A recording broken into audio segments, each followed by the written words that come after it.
Christmas is just 4 days away, and as COVID-19 surges across the nation, health officials are issuing guidance for how people can safely navigate the holidays. And today, Texas Metro News is joined by subject matter expert Lieutenant Tia Rogers to help answer the big question that might be on all of our minds. Can we safely see friends and family? Lieutenant Rogers currently serves as Epidemic Intelligence Service officer and a lieutenant in the United States Public Health Service. She is stationed in the field epidemiology and prevention branch of the Division of Violence Prevention within the National Center for Injury Prevention and Control at the Centers for Disease Control and Prevention, otherwise known as the CDC. So let's start with this overarching question, Lieutenant Rogers, that's probably on everyone's mind. Should we see friends and family for Christmas? Well, first, I just want to say thank you so much for engaging this very meaningful and important conversation today, Ashley. And this is a great question to start with. Many people have asked this, and we're all thinking it, and we're all considering what we should do. And so, there are some things that we do know and some things that we don't know. One of the things is we do not know when the COVID-19 pandemic will end.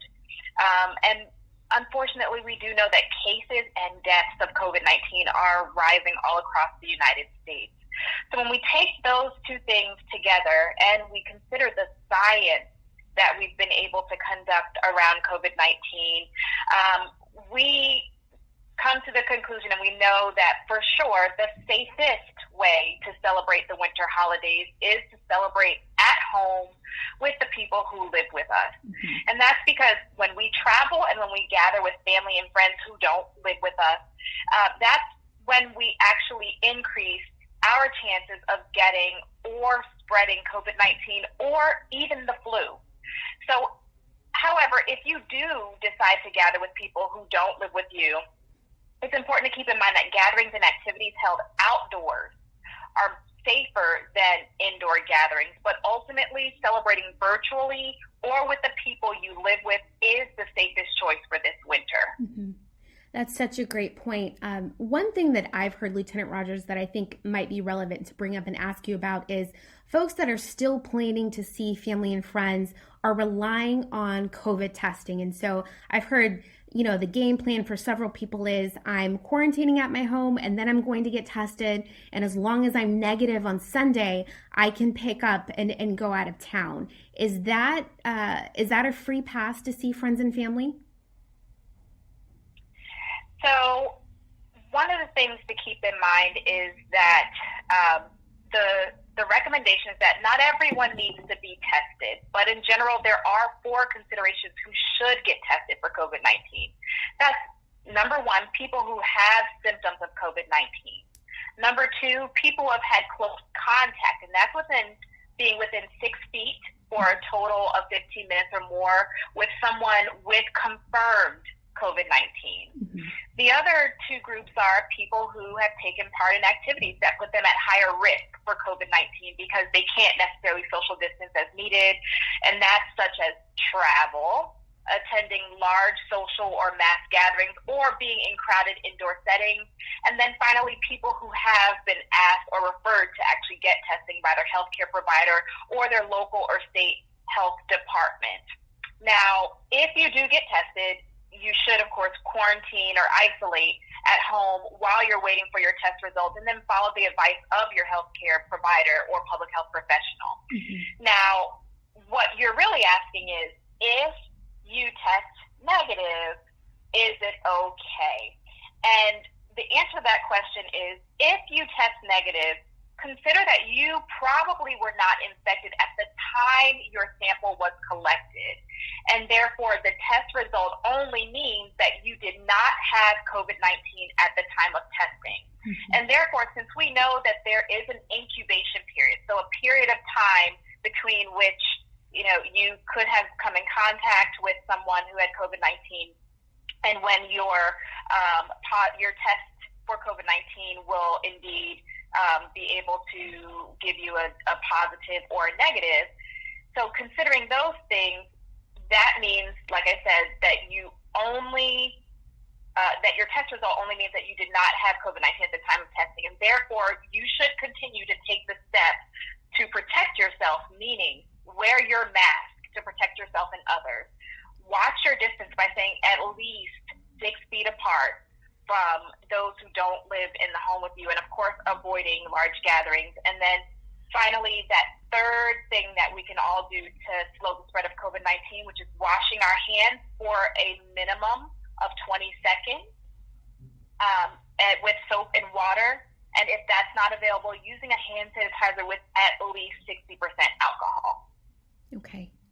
Very good. And you spoke to this a little bit ago, but if you do choose, say, to have a small holiday gathering and or do it outside, can you safely handle food and drinks at a party?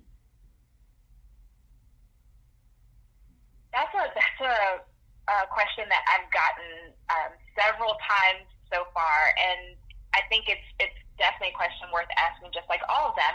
So currently, there is no evidence to suggest that handling food or eating is associated directly with spreading COVID-19. But we have to keep in mind that it is possible that a person can get COVID-19 by touching a surface or an object, including food packaging, or utensils that have the virus on it, and then simply touching their mouth, nose, or possibly even their eyes, or the mouth, nose, or eyes of someone else. And so, this is not thought to be the main way that the virus is spread, but we have to remember it is always important to follow our food safety practices so that we can reduce the risk of illness from common foodborne germs. So regarding food and drinks at any small holiday gatherings this winter, there are a couple of things to keep in mind. First, avoid potluck style gatherings. Wear a mask while preparing food or even serving food to others who don't live in your household. You also want to make sure that all of the attendees of your small holiday gathering have a plan for where to actually store their masks while eating and drinking. And this is sometimes a point that we can often miss, especially in the buzz of the holiday season and being together.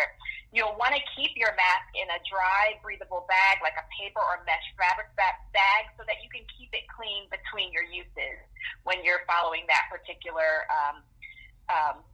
mitigation effort. The other thing is to limit people going in and out of the areas where the food is being prepared or handled, and ensure that you have maybe one person wearing a mask serve all the food so that multiple people are not handling the serving utensils at the same time. I know one of the things that I've heard as a potential option is to use single-use options for your food and your drink, or even identifying one person to serve the shareable items like salad dressings or food containers, plates and utensils and condiments. And one of the really key things that I cannot say enough is make sure that everyone washes their hands with soap and water for 20 seconds before and after preparing, serving, and even eating food, and after taking the trash out. And again, if that's not an option at the time, it is also okay to use hand sanitizer that contains, again, that at least 60% alcohol if soap and water is not available. Mm-hmm. Lieutenant Rogers, you brought up a great point about storing masks, and I know one question that I've heard frequently here in Texas is the idea of whether or not you can reuse a mask from day to day. What is the recommendation for reusing masks, whether or not they're disposable or cloth? Well, that is, I'm glad that you brought that up. And again, it goes back to ensuring that you keep your mask in a dry, breathable bag. A paper bag is fine. Mesh fabric bag is fine, just to keep it clean between uses. I know, for example, with my my cloth mask, I ensure that I after I've worn my mask for the day that I wear it, I ensure that I wash my mask with hot soapy water by hand and let it air dry, so that I can ensure that the next time I pick up that mask, I am using a mask that has been cleaned and is able to keep me healthy as well while I'm wearing it to slow the spread of COVID-19, to keep others healthy as well as myself. Mm-hmm. Great point, Lieutenant Rogers. So from what you've shared with us today, it sounds like travel and gatherings with friends and family who don't live with you can increase our chances of getting or spreading COVID-19 or even the flu during this time. And from what you said, it sounds like the safest way to celebrate winter holidays may be at home with the people who live with us. Is there anything else you'd like to share today? I think you're absolutely right, and you've really covered it. The safest way for us to celebrate this holiday season is virtually, and there are a lot of ways that we can do that. Thankfully, we have technology now. There are Zoom platforms and just a number of platforms that we can use either through our phones or our computers where we can truly still gather, even if not in person.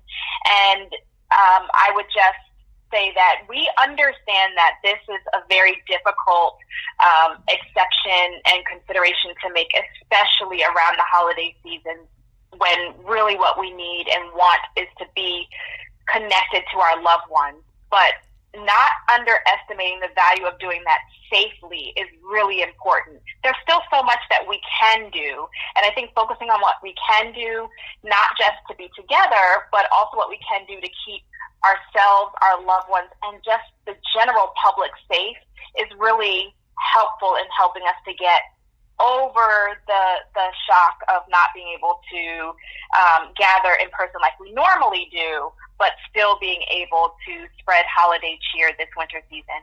And that's going to be great. We're not in this alone. We are all working together to wear our masks, wash our hands, and watch our distance, so that we can together slow the spread of COVID-19 and keep everyone safe.